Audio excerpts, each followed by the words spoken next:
अस्सलाम वालेकुम। एफएस दरवेश चैनल में खुश आमदीद जी नाजरीन। आज हम नया वीडियो के साथ हाजिर हूँ जो 3 लड़के और एक लड़की की है।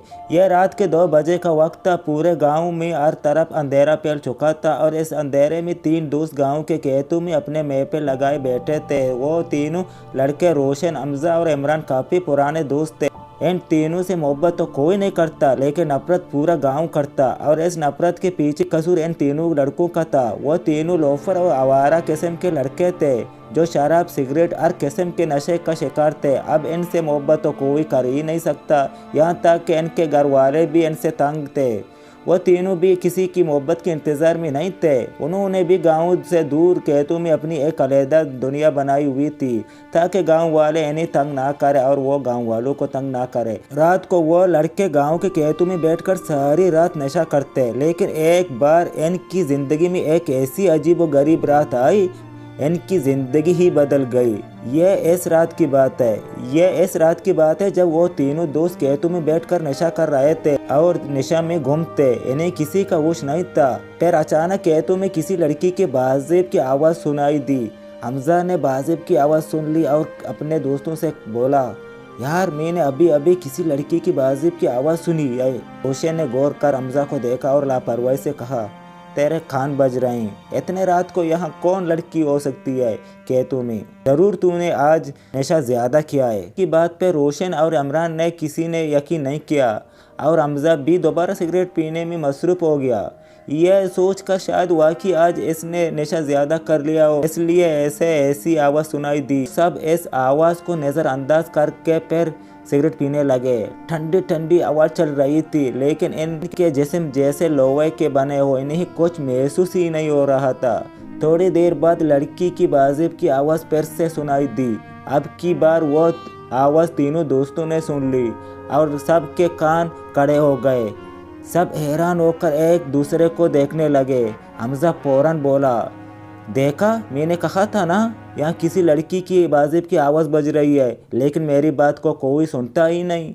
इमरान ने हैरानगी से कहा, अबे यार, यहाँ सच में किसी बाज़ेब की आवाज़ आ रही है।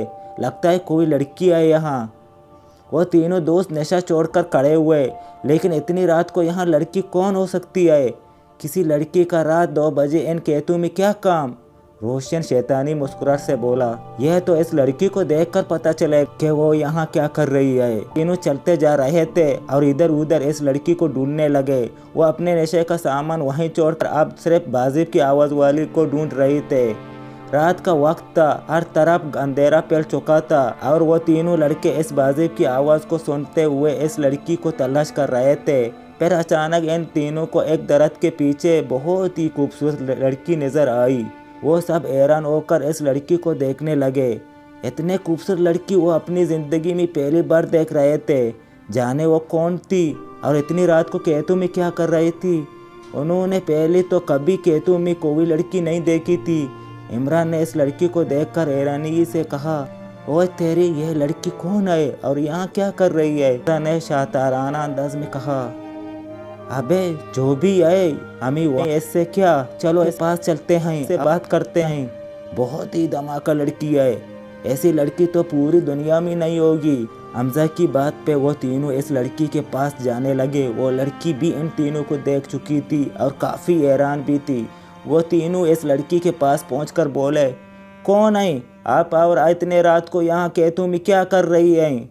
वो लड़की अव्वल तो इन तीनों को वहाँ देखकर ही काफ़ी डर रही थी और अब इनके सवाल से मज़ीद घबरा गई और घबराते हुए बोली, मैं चलती हूँ यहाँ से, रात बहुत हो गई है।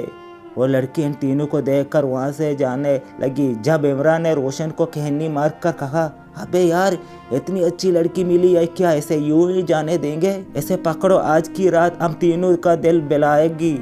हमजा और रोशन इमरान की बात पर तेज़ी से भागे और इस लड़की के सामने जाकर खड़े हो गए। वो लड़की इस तरह अपना रास्ता रोके जाने पर हैरान हुई और गुस्से से बोली, रास्ता क्यों रोका है तुम लोगों ने मेरा? चलो हटो, सामने से जाने दो मुझे।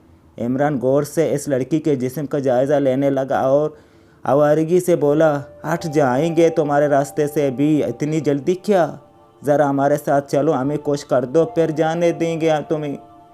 इस लड़की ने इस लड़की ने नज़रें उठाकर घूरते हुए इन तीनों लड़कों को देखा और गुस्से से बोली, तुम लोग नहीं जानते मैं कौन हूँ। अगर तुम तीनों को पता चल जाए मैं कौन हूँ तो यहाँ खड़े रहने की हिम्मत नहीं कर पाते।